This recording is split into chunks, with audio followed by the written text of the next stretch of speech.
Bonjour, sacré masculin, sacré féminin, une guidance pour le sacré masculin aujourd'hui pour toi l'homme qui regarde. Il y a plus de femmes, mais beaucoup plus de femmes qui regardent que des hommes, et il y a des hommes qui regardent. Et voilà, c'est pour eux que je fais cette guidance et pour ceux que j'ai en guidance personnelle et que j'ai eu en guidance personnelle aussi. Et voilà, je vous remercie. Je remercie toutes les personnes qui m'ont consulté. Je vous remercie pour votre confiance. Alors, on est parti. Ici, je te montre deux perroquets. T'as vu? Hop. Et pour moi, le perroquet, c'est la joie. On en a deux. On en a un, hop, qui est ici visible, qui est à l'endroit. Pour moi, il est visible, tu vois. Et on en a un autre qui est à l'envers et pour moi, qui fait partie du monde invisible. Le yin et le yang. Voilà. Bon, ce n'est que mon interprétation. Hein. Je voulais te la partager. Alors, on y va. Est-ce que le grand Lenormand va parler? Là, le jeu que tu as en face de toi, c'est le jeu du destin de Mademoiselle Lenormand. J'en ai deux qui sont sortis. Hop.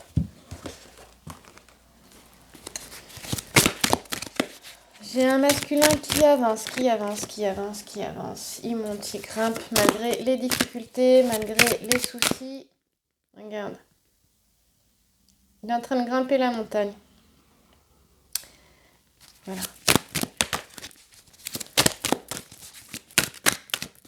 Il grimpe la montagne. Oh là. Oh. Oh. Bon, écoute, d'habitude, ça se fait pas du tout comme ça. Mais moi, je vais le faire comme ça. Voilà. Je vais le faire comme ça. Et j'en ai quand même 5. Mais bizarrement, j'ai pas envie de les mettre au bout, les 5. Donc, en fait, je te montre ce que j'ai tiré. Hop là. Voilà. T'as vu? Et c'est pour ça que elles sont sorties ensemble, ces deux-là. Donc, du coup, je peux pas les séparer. Mais on en a quand même 5. Voilà. Ici, il est question d'une jeune femme dans le jeu du sacré masculin ou d'une femme et du 10 de cœur. Et on le connaît bien, le 10 de cœur. On sait très bien que le 10 de cœur en cartomancie, c'est une des plus belles cartes du jeu. Elle annonce vraiment une amélioration dans tous les domaines, mais elle annonce la réussite dans tous les domaines aussi. Et bien sûr, dans le domaine affectif, elle est pleine d'espoir dans le domaine affectif aussi. Là, on a pour moi, de suite, j'ai un sacré masculin qui, qui est en train d'observer sa féminine. Alors, si tu es un homme avec une homme ou un homme, oh là là, ou une femme avec une femme, eh ben écoute, tu intervertis, si ça te parle, hein, c'est que c'est pour toi, je le répète souvent. Ici, on voit un sacré masculin qui voit vraiment sa féminine, il la voit comme une femme vraiment vertueuse, intelligente, avec beaucoup de dons et de talents. Hein. Il voit tous ses dons et ses talents, et vraiment il est en admiration devant elle, voire même en extase devant elle. Il l'admire vraiment. Il a les yeux qui papillonnent. Oui, elle est là, sacré masculin. Et en plus, ici, il est bien question d'une femme qui est ouverte sur le monde, qui est intelligente, qui est pleine de sagesse, qui a du mérite. On a une femme bienveillante aussi, mais il est question ici vraiment de beauté aussi, hein, de beauté intérieure comme de beauté extérieure. Et une femme qui a de belles vertus, oui. Ouais, ouais. Un F, féminine, féminité, femme. Et flamme aussi, voilà. Écoute, il m'était donné certainement les interpréter ensemble, celle-là, mais il est bien question d'un sacré masculin qui, dans tous les cas, pense fort à sa féminine. Ça, c'est clair. Allez, je reviens sur les 3 premières cartes. Et bien, du coup, je vais rester comme ça. Hop là. J'essaie de te mettre ça droit, mais...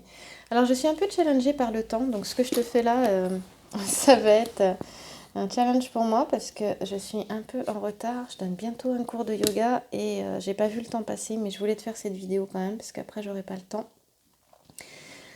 Donc ici, je te disais qu'on a un sacré masculin qui, voilà, malgré les soucis que tu as, malgré tout ce que tu traverses encore, on voit que tu y arrives. Et on te demande de croire en toi, d'utiliser ton ingéniosité, d'utiliser tes dons, tes talents pour arriver au but fixé. Et oui, tu as du charisme, on te demande de l'utiliser. Et Sacré Féminine, n'hurle pas derrière, s'il te plaît. Sacré Masculin oui, a énormément de charisme, mais il le sait. Et peut-être que certains ne le savent pas aussi d'ailleurs. Donc si tu es un Sacré Masculin et que tu ne le sais pas, ben moi je te le dis, tu as du charisme, utilise-le. Utilise-le pour arriver, pour réaliser ce qui te tient à cœur. Il est question de séduction ici, mais il est question d'une séduction non pas pour avoir le pouvoir sur les autres, mais pour atteindre ce qui te tient à cœur, dans ton cœur. Voilà.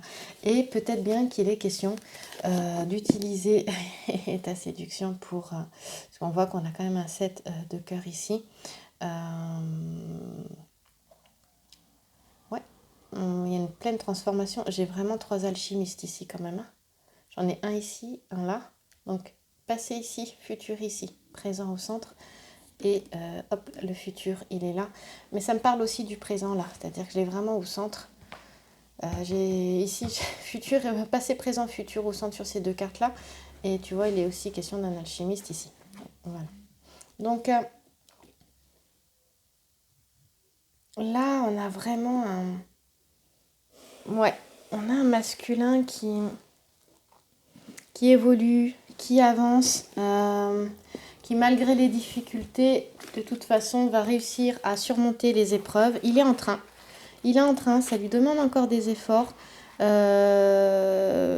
est question de vivre, c'est tout simplement la vie qui se vit avec ses joies, avec ses peines, avec ses coups de chance, avec ses facilités et ses difficultés, avec les obstacles à surmonter, mais les obstacles à surmonter qui nous font grandir aussi. Là, c'est-à-dire qu'on s'élève, Sacré Masculin, tu t'élèves. On voit que tu es vraiment en pleine transformation ici. Il y a un éveil qui se fait, très clairement. Il y a un éveil. En plus, si je regarde les 2 cartes ici, qui sont du secteur du mariage, avec celle-ci aussi, qui fait partie du secteur du mariage, tu vois, tu as 3 alchimistes. Hein, tu les vois en arrière-plan et celui-ci. Regarde. Elle est chouette celle-là. Elle est vraiment, vraiment, vraiment, vraiment belle. Hop là. Avec cette jolie femme. Voilà. Eh bien, elles se suivent ces cartes du mariage. En plus. Et oui, parce qu'elles ont un ordre. Elles ont un ordre et bizarrement, il m'en manque une. Il a été question ici, bon, on est vraiment dans le sentimental là, masculin, visiblement, bon, au niveau de toute façon, de tout ce qui est professionnel, on voit que tu y arrives. Hein, voilà. Ici, il était question en fait d'un sacré masculin qui était subordonné aux caprices d'une femme. D'accord, d'une autre personne. Et là, on lui disait qu'un choix avait été fait, mais un choix d'être avec cette personne qui inhibait ta personnalité. Et effectivement, on pouvait... ici, j'ai effectivement, ici aussi, je te disais qu'il était question d'admiration et d'extase, mais on fait attention ici parce que ça peut être une admiration exagérée et une admiration qui peut inhiber finalement ta personnalité. Mais là, il ne... Ah, 1, 2, 3. Il ne... Ah, ben mince, j'y arrive pas. Il ne s'agit pas de celle que tu as dans le cœur. Pour certains sacrés masculins, je ne suis pas sûre que ce soit eux qui regardent le plus, mais bon, on ne sait jamais s'il y en a. Il s'agit d'une autre personne. Voilà. Et d'ailleurs, il y a des hommes qui voient leur féminine dans le tirage du sacré masculin. Et donc, ici, il est question effectivement d'une personne qui est en train justement de retrouver son identité. Et moi, ça me parle de ça. J'ai un sacré masculin ici qui se retrouve lui-même, qui retrouve sa véritable identité après avoir été par le passé soumis aux caprices d'une autre personne et notamment d'une femme. Mais là, il s'en extirpe. Ça, c'est dans le passé. Il s'en va, il s'en extirpe. Et c'est une femme qui était plutôt vaniteuse, bruyante, on dit emportée. On avait aussi une femme qui n'était plus très jeune non plus, où il était question de ça aussi, mais qui était encore belle et qui est encore belle et qui possède quelques biens. Hein, on a certains sacrés masculins qui se sont retrouvés avec des personnes comme ça. Voilà. Alors, ensuite, ici, on voyait qu'il était question d'un déplacement mal accompagné. Hein, avec la... Alors, on a la constellation, on a Cerbère, la Grande Ourse, le Bouvier, la Petite Ourse, l'écu de Sobieski. Et ça veut dire déplacement mal accompagné. Et donc ici, il était question de sentiments qui étaient mal partagés. C'est-à-dire qu'on avait une personne ici qui était intéressée dans le... On avait un sacré masculin qui était avec une femme ici intéressée. Donc ça, c'est terminé. Il s'en va. Hop là. Ça lui a appris beaucoup de choses. Ça lui a valu aussi énormément d'épreuves suite à un manque de prudence dans ses choix. Hein, on l'avertissait ici, attention, parce que là, tu as fait un choix où tu risquais de ne plus être toi-même et donc de mettre un faux self. Et là, le sacré masculin, peut-être qu'il est en train de s'élever. Et justement, ça me parle, ce faux self, ce faux self-là, parce que ici, c'est le dieu Pan qui s'est transformé en Capricorne pour séduire le géant, là, pour le tromper, en fait. Ou pas forcément, parce que moi ça me parle du fait qu'il peut aussi très très bien, tu vois, il y a les pieds du dieu Pan, là on voit ses pieds, l'aider aussi à s'extirper des difficultés, l'aider à grimper la montagne, et comme le géant est attiré par le Capricorne, et ben finalement ça l'aide à passer au-dessus de ses soucis. Moi ça me fait penser à la féminine. Hein, à la féminine, qui est là, sacré féminin, justement, pour qui le masculin a une véritable admiration, et c'est en lui. Il y en a qui n'en ont même pas conscience, ou parfois ils en ont conscience et parfois pas. Et ça vient par moments dans la journée où, paf, leur sacré féminin se rappelle à eux. Et en fait, lorsqu'ils pensent à elle, eh bien, ça l'aide à grimper la montagne, ça l'aide à passer au-dessus des obstacles, ça l'aide dans sa vie, ça le propulse vers le haut. Voilà ce qu'elle fait, hein, le sacré féminin. Et on va voir que justement, de là où l'alchimiste est en train de contempler, il est subjugué en fait, il regarde cette couleur noire qui donne naissance à tout un ensemble de couleurs ici. On l'appelle la queue de Pan, et ces couleurs, elles se fondent ensuite dans une couleur blanche qu'on appelle l'albédo, et on parle en fait, on dit que c'est l'œuvre au blanc. Et ici, on te dit que la lampe philosophique au-dessus de laquelle est l'écuelle, qui contient l'œuf, renferme la matière en dissolution. L'artiste est à l'écoute, subjugué à l'écoute, mais il voit pas grand-chose en fait. Hop, il grimpe au-dessus des obstacles, et puis il arrive ici. Et là, on passe déjà à autre chose. Autre chose. Qu'est-ce qui se passe ici? Eh bien déjà, on se retrouve avec la fusion des deux principes. D'accord? De ce qui a été versé ici, là, on a la fusion des deux principes.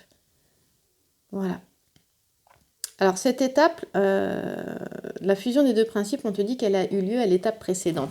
Mais j'ai pas la carte de l'étape précédente qui était le 8 de trèfle, où justement, à ce moment-là, l'artiste se tenait entre les deux lampes philosophiques qui indiquent que le mélange du fixe et du volatile, qui indiquait en fait le mélange du fixe et du volatile, ou le mariage de Béat et Gabertin. Là, on te dit que le mariage, il a eu lieu. En fait, l'alchimiste, il avait deux lampes philosophiques comme ça. Une là, et puis une autre ici, puis il était au milieu. Puis il regardait les deux, le fixe d'un côté, le volatile de l'autre. Et là, il était question du mariage des deux. Là, le mariage, il a eu lieu. La fusion a eu lieu.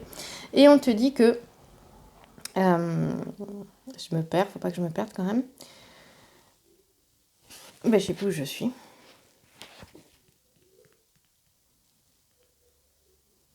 Ah oui, d'ailleurs, je vais te parler du fixe et du volatile parce que je trouve que c'est intéressant, c'est pour ça. Il y avait quelque chose que je voulais dire et puis je m'en souvenais plus.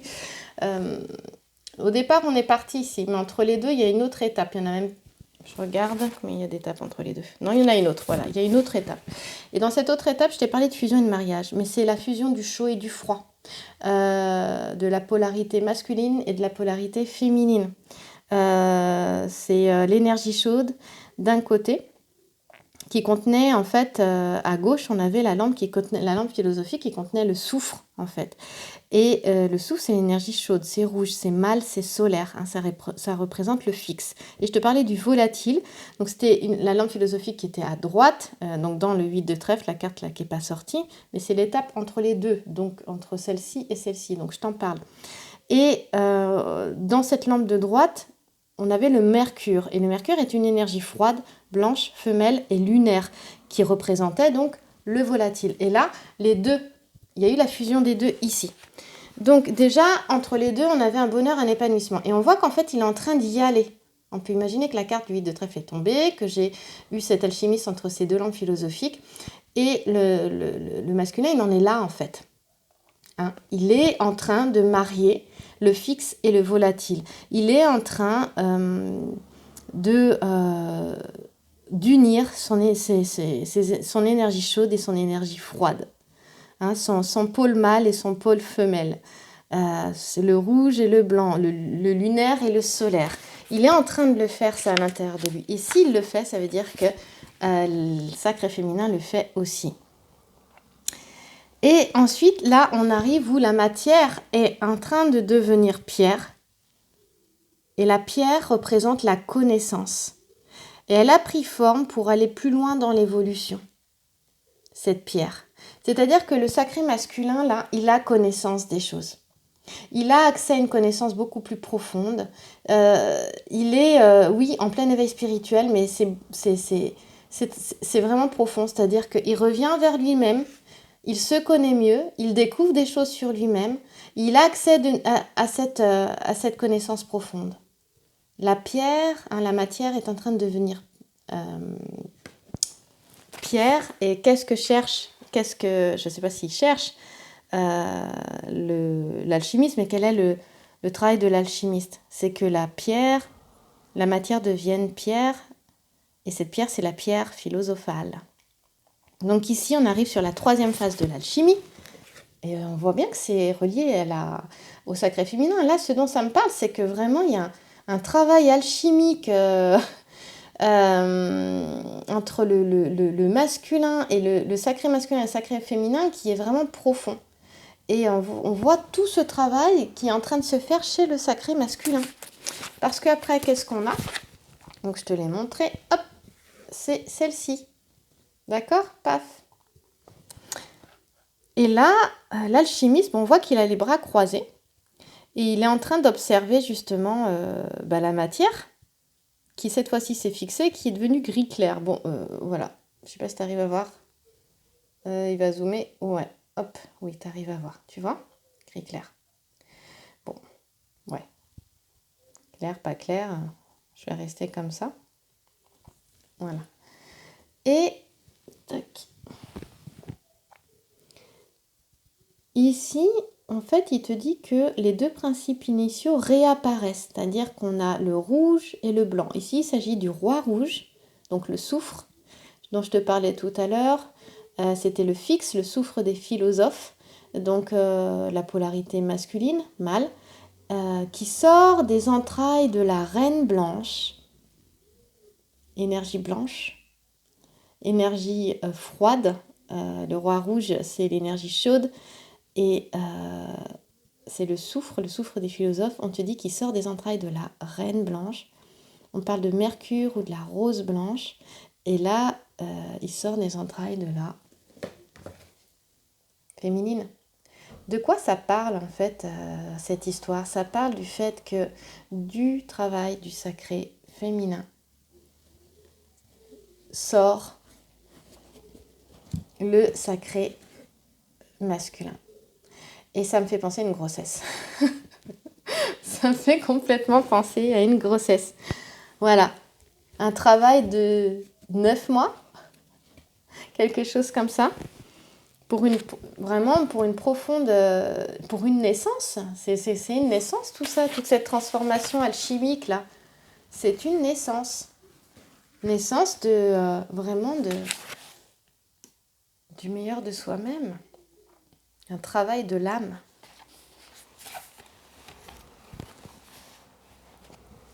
Alors ici, il est aussi question d'une jeune fille candide et malléable, un sacré masculin. Non, sacré féminin n'est pas candide et malléable. Mais ça me parle du fait que peut-être que sacré masculin, tu sais que sacré féminine, de toute façon, on ne peut pas se passer de toi. Sacré féminin, pardon. Et, et quelque part dans tes silences, tu sais au fond qu'elle pense à toi et qu'elle ne va pas s'empêcher de pouvoir t'envoyer un message ou de te faire un petit coucou. C'est peut-être ça la candeur aussi du sacré féminin. Et ça, tu le sais, sacré masculin, mais c'est aussi quelque chose que tu admires. C'est quelque chose qui te fait sourire, en fait. Je sens le sourire derrière. De finalement voir que le sacré féminin, à un moment donné, craque et n'en peut plus. Et t'envoie un petit message. Seulement, quand elle ne le fait pas, tu paniques. Voilà. Ici, les questions de l'admiration d'un homme, je te lis, pour la grâce et le mérite d'une femme, donc ce que je te disais tout à l'heure. Et seulement, il y a quelque chose que j'aime, c'est que on disait au sacré masculin que de toute façon, ici, tu vas avoir besoin de la séduction pour réussir. Ici, il est question, justement, de séduction pour réussir. Et oui, de séduction pour réussir, parce qu'il y en a qui ont du coup connaissance, ont une belle prise de conscience, et savent que voilà, pour reprendre contact, ils ont envie de reprendre contact, sacré masculin, tu as envie de reprendre contact avec ton sacré féminin, seulement tu vas avoir besoin de toute la séduction possible et sincère et avec le cœur pour revenir vers elle. Et on voit très bien que tu as envie de revenir vers elle. Ou vers lui, hein, bien sûr, si tu es un homme avec un homme. Ce dont ça me parle, cette admiration aussi troublante ou troublée, là, c'est le langage des fleurs. Ici, tu as la violette, tu as seringa, rose de mai. Alors, la violette veut dire exemple à suivre. Seringa veut dire réussite douteuse. Bon, d'accord. Rose de mai veut dire plaire doublement. On va garder la rose de mai, plaire doublement. Ça veut dire qu'il va falloir peut-être un peu plus d'effort que à ton premier rendez-vous sacré masculin avec ton sacré féminin pour pouvoir la séduire parce que oui, il y a eu des moments, tu n'as peut-être pas été, quand tu étais là dans ton faux self, quand tu n'étais pas toi, là, oui, il y a eu de la souffrance de fait au sacré féminin et il en a conscience, un sacré masculin en a conscience. Et là, le petit conseil, c'est ne t'inquiète pas, voilà, utilise tes dons, tes talents de séduction et tu vas avoir une bonne fortune et la délivrance de grands chagrins. Parce que ça, c'est aussi celle-ci. Elle s'appelle la petite fortune, en fait, Fortuna Minor. Hein, la figure géomantique ici. Et tu vois, le E, il est égal à 3. 1 plus 1 égale 3. La troisième énergie des flammes jumelles, par exemple. Tout est possible. Et là, on parle d'un déplacement. Un déplacement avec la constellation, on parle d'un déplacement séduisant, c'est-à-dire qu'on a des sacrés masculins qui vont se déplacer. Ici, les questions des constellations suivantes, de Phocion, je ne sais pas comment on dit, de la Vierge, de la constellation d'Andromède et de Céphée. Et voilà, il est question d'un déplacement. On va se déplacer aussi d'un déplacement affectif pour peut-être reconquérir sa belle. Et la belle qui est ici. Voilà, elle est belle. Il la trouve belle, magnifique. Mais il sait qu'elle est intelligente, qu'elle est pleine de sagesse. Et en gros, va falloir peut-être ramer un petit peu. Je sais pas. Mais voilà, sacré masculin, c'est au fond que Il peut pas se passer de son sacré féminin, mais il sait pas trop comment revenir. J'allais dire la queue entre les jambes, mais j'ai pas osé le dire, mais bon, comme je l'ai pensé très fort, je le dis quand même. Et sacré féminin, puisque tu regardes, vous êtes quand même plus des 3/4 à regarder les tirages du sacré masculin. Ici, il est question de beaucoup de compassion en ce qui te concerne. Vraiment. De la compassion, mais même les deux, hein, pour le sacré masculin aussi, de faire preuve de compassion et d'amour. Parce que c'est pas si simple. Parce que ici, là, ça a été compliqué pour le sacré masculin. Et sacré masculin, tu dis, tu te sors de tout ça, c'est terminé, tu vas y arriver. C'est fini. Et il est question ici de visite, hein. De visite et de nouvelles. Ici, on pourrait dire de contrariété et tout ça, mais vu les cartes que j'ai qui suivent là, ben, ce sera de bonnes nouvelles. Voilà. Mais ça veut dire aussi qu'on a un sacré masculin qui a envie d'être en contact avec son sacré féminin, qui a envie de la visiter, mais quelque part, il ne sait pas comment faire. C'est ça aussi, hein, les contrariétés, les inquiétudes. Il est inquiet, il a envie de donner des nouvelles, il a envie d'aller la voir, mais il est inquiet. Peut-être que certains sacrés masculins n'ont pas du tout de nouvelles de leur sacré féminin non plus, ou de leur hôte, de celui ou celle qu'ils ont dans le cœur. Et justement, ça les inquiète. Ça les inquiète de ne pas avoir de nouvelles aussi, de ne pas savoir ce qu'elles font dans leur vie ou ce qu'ils font dans leur vie. Mais en tout cas, il est question d'amitié, de visite et de nouvelles avec le langage des fleurs qui est ici, qui parle de dahlia, discrétion, belle de jour, qui parle de coquetterie. Il est question beaucoup de coquetterie, de séduction, de beauté, de personnage qui parle de nouvelles. Le personnage, c'est la nouvelle, le personnage. Donc si tu es allé à la montagne, sacré masculin, et que tu as vu des personnages, tu vas recevoir des nouvelles de ton sacré féminin ou donne-en. Voilà, donc cette carte indique vraiment des visites de toutes sortes, mais elle demande d'être discret aussi, quelles que soient les nouvelles que l'on peut recevoir. Et voilà. Oui, il y a une discrétion pour éviter tout danger de chute dont parle ici la figure géomantique. On parle du 4 aussi ici, d'accord? On dit de rester discret, tout simplement. Parce que ici c'est Rubéus. Rubéus est pas vraiment favorable. Et c'est la couleur rouge. On en parlait du rouge avec les alchimistes. Voilà, du côté...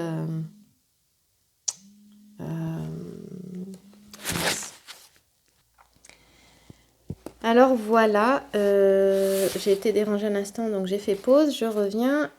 Et donc là, j'ai envie de revenir en fait sur la figure géomantique ici. Ici, tu sais que la figure géomantique, ici, elle te parle du mois de mars.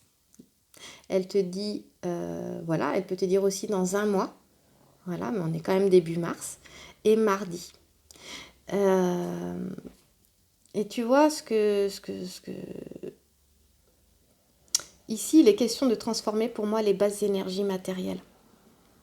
D'accord? Une transformation de tout ce qui est rouge en blanc. Donc le rouge, c'est lié aussi au chakra racine, donc tout ce qui est la matérialité, bien sûr, mais tout ce qui est aussi primaire, animal aussi. Et il y a une transformation de tout ça en énergie blanche, tu te souviens? Et justement, ici, tu vois, on a Fortuna Minor, ici. Voilà. Et ici, Fortuna Minor, on te parle du mois d'avril. Tu vois, mars, avril, ça se suit complètement. On parle du dimanche aussi. Et on parle aussi de un mois. Un mois, dans un mois, on sera au mois d'avril. Ou d'une semaine. Pour moi, là, il y a un sacré masculin qui a très envie d'être en contact avec son sacré féminin, qui a très très envie de l'avoir. Le rouge aussi, c'est quelque chose, moi ça me parle de sexualité. Il y a un désir intense aussi du sacré masculin pour son sacré féminin. Vraiment, ouais. Et le matériel, ici, la matérialité, tu vois, on a quand même beaucoup de trèfles. Il est question aussi voilà, de transformation au niveau matériel. On a un sacré masculin qui commence à concrétiser dans la matière ce qu'il souhaite aussi. Et ça, je crois que c'est vraiment important. Il y a une autre figure géomantique que j'aimerais voir pour savoir si voilà, elle raconte une histoire, si elles se suivent. Pour le moment, oui, tu vois, il était question du mois de mars avec Rubéus. Ici, le rubis, couleur rouge. Elle est là, pardon. Et puis, tac, je la trouve plus. Voilà, elle est là. Et de Fortuna Minor. Oups. Là. Il est satisfait, là, le sacré masculin. Il est satisfait de ce qui est en train de se passer. Même si on a vu qu'il y avait encore des inquiétudes ici, avec le petit sujet, par rapport aux nouvelles, aux visites, c'est savoir est-ce que je vais avoir des nouvelles, est-ce que je lui donne des nouvelles. Finalement, j'ai l'impression que sacré masculin et sacré féminin sont au même point, hein. On va se demander s'ils doivent se donner des nouvelles l'un et l'autre. C'est excellent, les sacrés masculins. Si tu as des nouvelles de ton sacré féminin et que tu as envie de lui donner des nouvelles, tu as envie de lui répondre, mais vas-y, fais-le, elle attend que ça, bon sang. Arrête de rester dans ton silence. Ah là là là là là là. Et puis montre-lui ta vulnérabilité. Sacré féminin, montre ta vulnérabilité à ton sacré masculin aussi. C'est simple, quand tu as envie de donner des nouvelles, tu sois sacré masculin ou sacré féminin. Si, souvent ce que je dis dans les guidances personnelles, quand on dit mais est-ce que je dois lui donner des nouvelles ou pas? Ben écoute, si ça vient du cœur, si moi je me souviens que j'étais un moment sur les toilettes et paf ça m'a traversée en me disant allez vas-y écris-lui ça. J'ai dit non, il n'y a pas moyen, je vais pas lui écrire ça, j'ai pas envie. Non, je reste dans le silence. Et bien en fait, c'était vraiment, c'était au départ, je prenais ça pour quelque chose d'impulsif. Mais en fait, c'était pas impulsif, c'est-à-dire que c'était pas, oui, c'était sous la forme d'une impulsion, mais en fait, c'était une inspiration. Ça partait, ça me traversait, c'est-à-dire que j'ai pas réfléchi avant de dire ah, je vais lui envoyer ça, non. Donc c'est quelque chose qui a été fait non pas à partir de la peur, pardon, non pas à partir du manque, non pas à partir du doute. Ça a été fait vraiment sur une inspiration. Et des fois, l'univers t'amène des petites choses comme ça, t'inspire des actions, ça s'appelle, moi j'aime bien appeler ça l'action inspirée. Et ben voilà, quand t'as quelque chose qui te vient comme ça et que vraiment t'as une vague d'amour et que t'as envie d'envoyer un message sacré masculin à ton sacré féminin, bah fais-le. Et sacré féminin à ton sacré masculin, bah fais-le aussi. Mais si c'est à partir de la peur, du manque ou du doute, là c'est l'ego blessé qui vient réveiller quelque chose et qui veut avoir le contrôle et qui veut avoir des nouvelles et qui veut savoir. Bah là non. Voilà, j'espère que ça te parlera, que ça t'aidera. Mais quand tu as quelque chose comme ça qui te pouffe avec plein de joie, plein d'amour, et vraiment tu le fais, tu n'as pas d'intention derrière, quoi. C'est ça, parce que l'intention est importante derrière. Eh ben vas-y, lâche-toi, fais-le. Ça, c'est important. Voilà. Et la dernière, je te disais que j'étais challengée par le temps, donc je vais me dépêcher. Voilà, on dit qu'elle est négative, tu vois, celle-ci c'était Tristana, et on parlait du mois d'octobre là. Tu vois, ici il était question du mois d'octobre, d'un samedi du mois d'octobre. Donc c'était l'automne dernier, ça a été compliqué pour le sacré masculin et pour le sacré féminin aussi, bien sûr, tout le coup. Voilà.